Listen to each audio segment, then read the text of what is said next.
উত্তম ও অধম সত্যেন্দ্রনাথ দত্ত। কুকুর আসিয়া কামড় দিল পথিকের পায়, কামড়ের চোটে বিষ দাঁত ফোটে, বিষ লেগে গেল তাই। ঘরে ফিরে এসে রাত্রে বেচারা বিষম ব্যথায় জাগে, মেয়েটি তাহার তারই সাথে হায়, জাগে শিহরের আগে। বাপের এসে বলে ভৎসনা ছলে, কপালে রাখিয়া হাত, তুমি কেন বাবা ছেড়ে দিলে তারে, তোমার কি নেই দাঁত?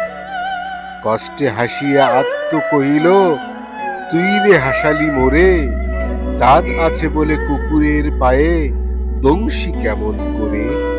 কুকুরের কাজ কুকুর করেছে, কামড় দিয়েছে পায়ে, তাই বলে কুকুরের কামড়ায় কি দে মানুষের শোভা পায়?